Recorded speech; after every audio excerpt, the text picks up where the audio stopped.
Have you ever felt like no matter how hard you worked, how many hours you put in, or how many opportunities you chased, or the doors of Rizq, your sustenance and blessings, still felt closed? Many of us experience moments in life when the weight of financial struggles, uncertainty about the future, or the fear of not being able to provide for our families keeps us awake at night.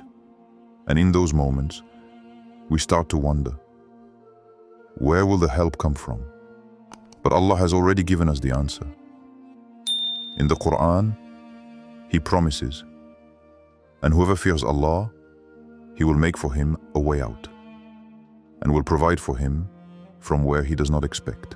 Surah At-Talaq 65, 2-3. This is a divine guarantee. Provision does not always flow from the places we expect.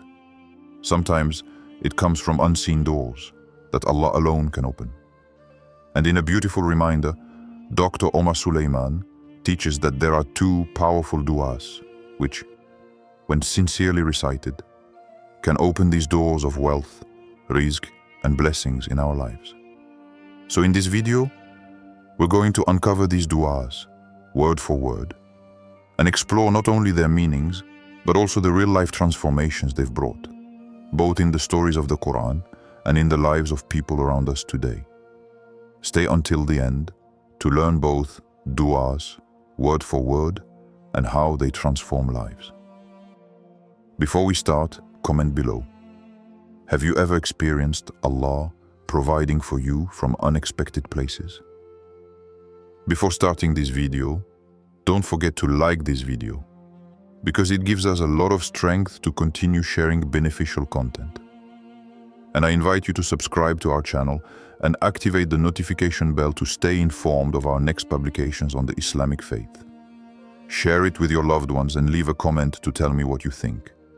Thank you, and good video, Quranic stories of Rizq. When we think about Rizq, our minds often go straight to money, salary, or business. But the Quran reminds us that provision is so much broader. It is family, health, safety, knowledge, and even peace of heart. And throughout the Quran, Allah gives us living examples of how He provides for His servants in ways beyond human imagination. The story of Maryam, Asi. In Surah Al-Imran 337, Allah tells us about Maryam, the mother of Isa. As'an, she was dedicated to worship in the mihrab, cut off from worldly pursuits. Yet, whenever her guardian Zakaria, Isis, would visit her, he found her surrounded by fruits that were completely out of season. Astonished, he asked, "O Maryam, from where is this coming to you?" She replied with confidence, "It is from Allah." Indeed, Allah provides for whom He wills without account. This moment is not just a miracle for Maryam, it is a lesson for us. Rizq can come from places we cannot explain. At times when resources are scarce, Allah shows that His treasures are limitless. The story of Musa, As. When Musa, Isis, fled Egypt, he was alone, homeless, and afraid. Imagine leaving behind everything you know, with no money, no family support, and no safety net. Yet, when he arrived in Madian, Allah opened the doors of provision. He met two young women struggling to water their flock. Musa, As, helped them, and through that act of kindness, Allah blessed him with shelter, work, and eventually a family. Surah Al-Qasas 28, 22, 28. This story shows us that Rizq sometimes begins with sincerity and service. When we extend our hand to others, Allah extends His mercy to us in ways we could never predict. The Prophet teaching about Rizq. The companions of the Prophet also faced times of difficulty. They lived through hunger, migration, and persecution. Yet the Prophet reminded them of du'as that opened the doors of provision. He taught them that rizq is not only what enters your hand, but also the barakah, the blessing within it. A small meal that fills a family, or a little wealth that stretches far, can sometimes be a greater provision than vast riches without blessing. One dua he encouraged was to ask Allah for contentment, qana'ah, and lawful sustenance, rizqan tayyiban. This reshapes how we think about wealth. True rizq is not measured by numbers in a bank account, but by the tranquility and blessings it brings into our lives. These stories show us that rizq is not just money. It is peace, family, and opportunities. It is the comfort of a roof over your head, the joy of children around you, the blessing of health, and even the unseen protection Allah places in your path. Which Quranic story inspires you most when it comes to rizq and blessings? Share it in the comments. Real stories from today.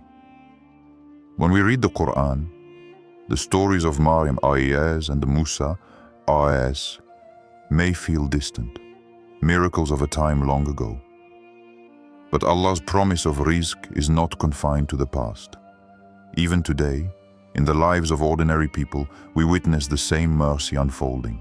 The refugee who lost everything. Consider the millions of refugees who have fled war zones in Syria, Palestine, or Sudan, families leaving their homes with nothing but the clothes on their backs. To human eyes, their situation looks impossible. No income, no home, no safety. Yet again and again, stories emerge of people arriving in completely foreign countries, welcomed by strangers and given food, shelter, and eventually jobs. One brother from Aleppo shared that after months of despair in a refugee camp, he began reciting daily du'as for provision, including Allahumma inni as'aluka rizqan tayyiban, wa ilman nafi'an, wa amalan mutaqabbalan. Within weeks, he was relocated to a European country, found unexpected work in a bakery, and later opened his own small business. He says, with tears, that his survival and success are nothing short of Allah's rizq, coming from doors he never imagined. The single mother and school fees.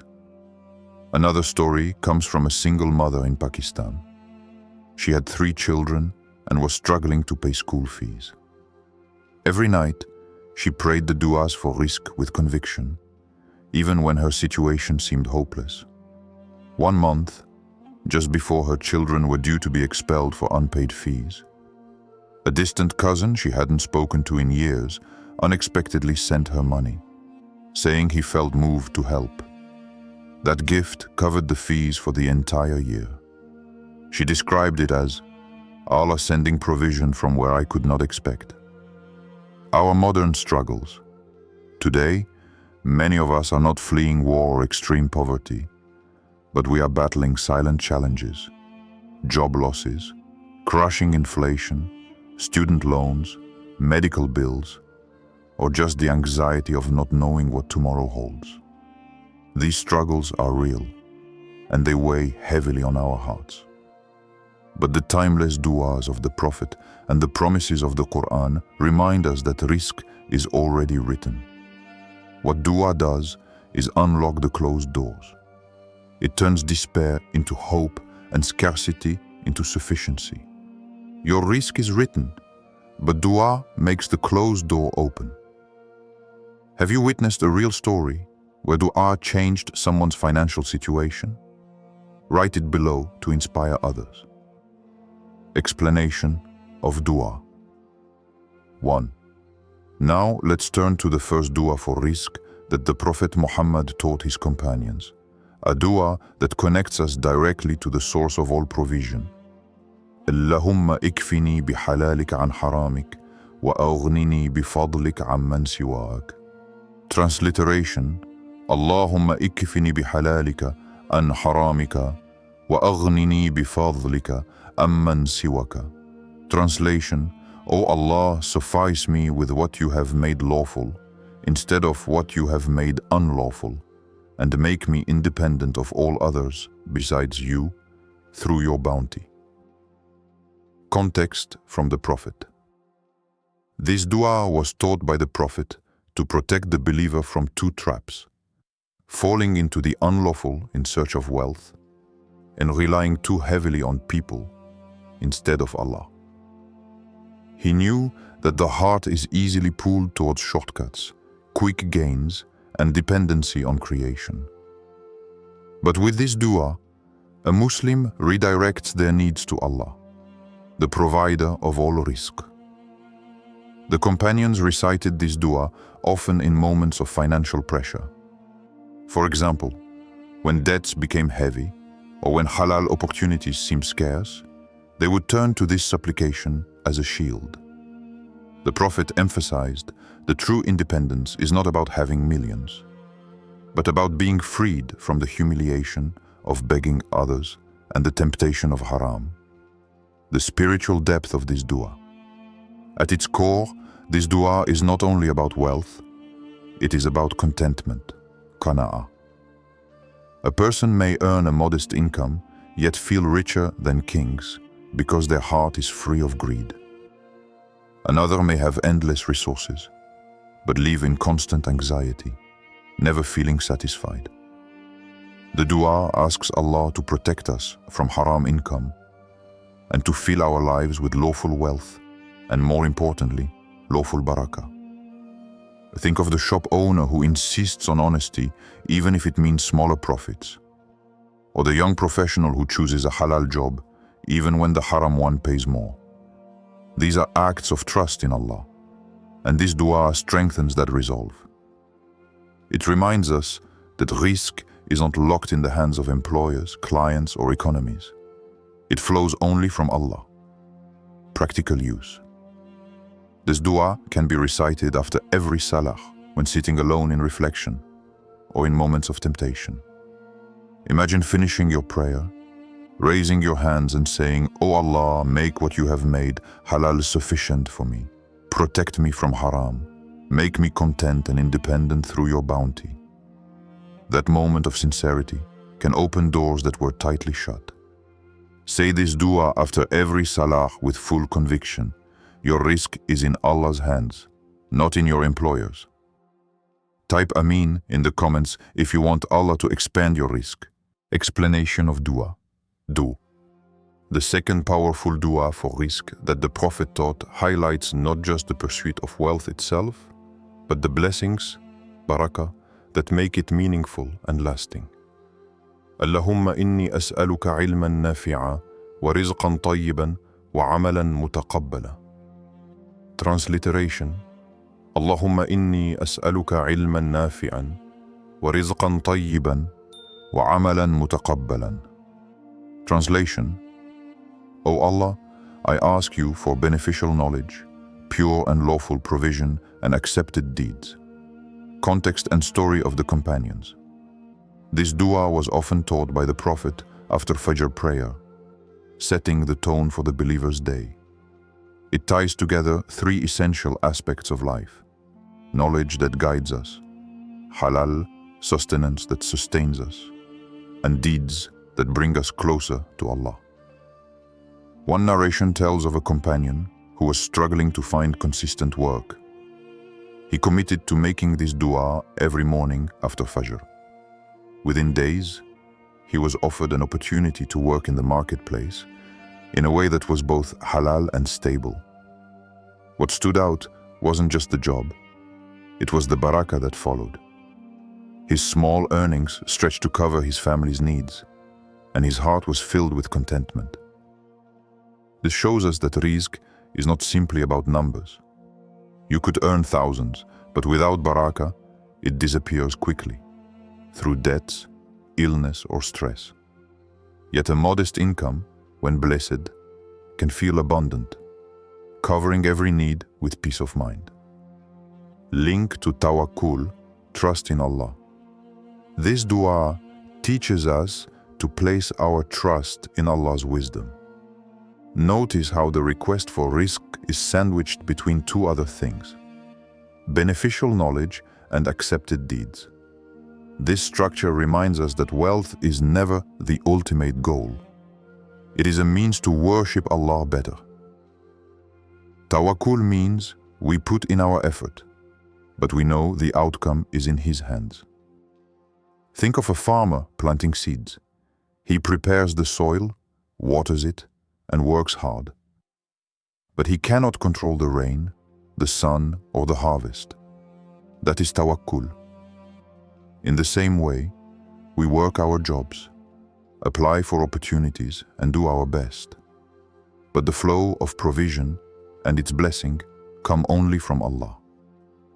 Reflection. This dua is a daily realignment of priorities. O Allah, let me learn what benefits me. Let me earn what is halal, and let me live in a way that pleases you. If recited consistently, it reshapes the heart to see wealth as a trust, not a possession, and to seek barakah over sheer numbers. When you recite this dua, don't just ask for wealth, ask for barakah in it. Which is more important to you, more money or more barakah? Let's discuss in the comments. Practical daily routine. It's one thing to know these du'as, but how do we weave them into our daily lives so that they don't remain just words on our lips, but become a source of consistent blessing? The Prophet taught us that dua goes hand in hand with action, just as he said, tie your camel and then trust Allah. Start your day at Fajr. Wake up for Fajr and make it the foundation of your routine.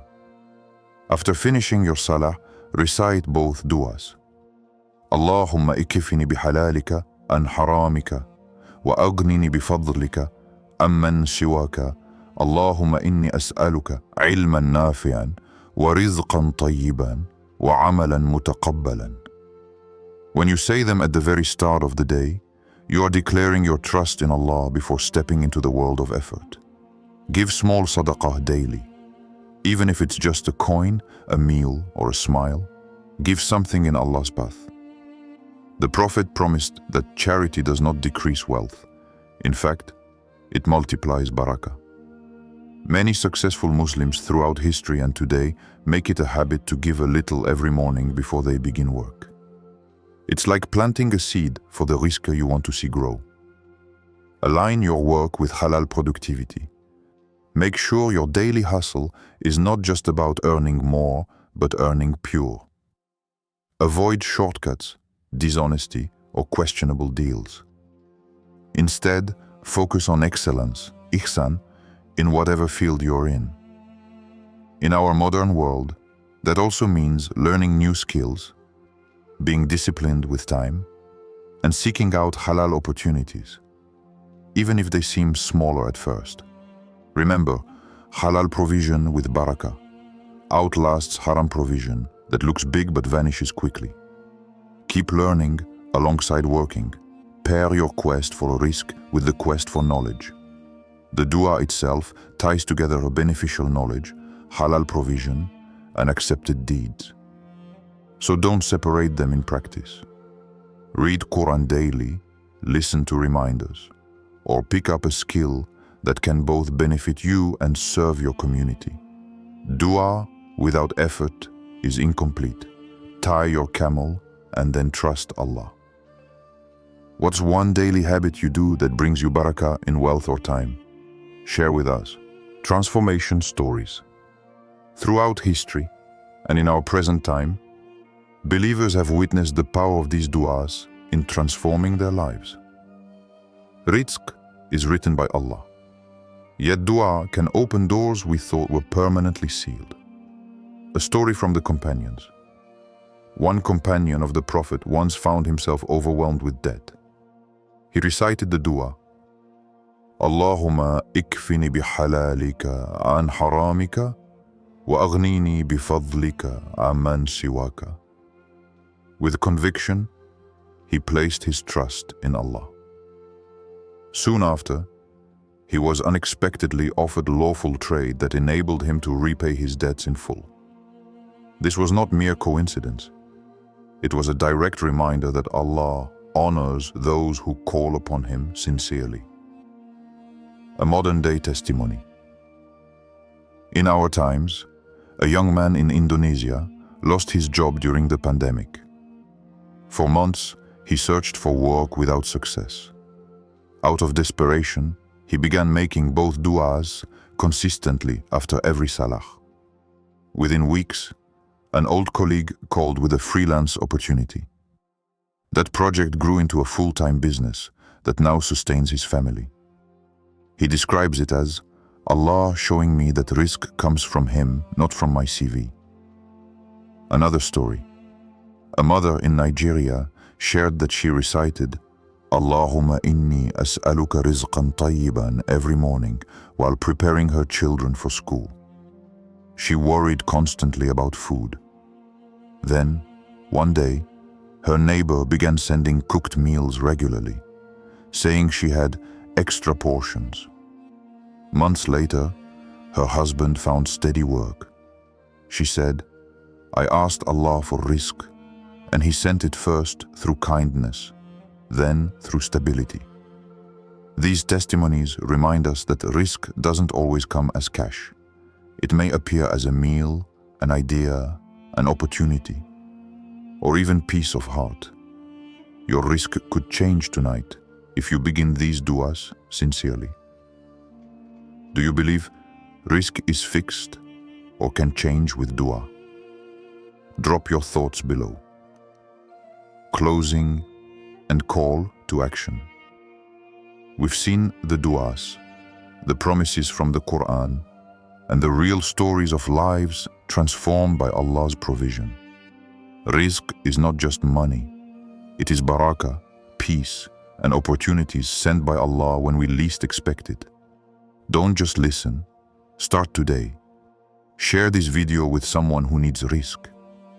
Comment Bismillah if you're going to start reciting these du'as tonight.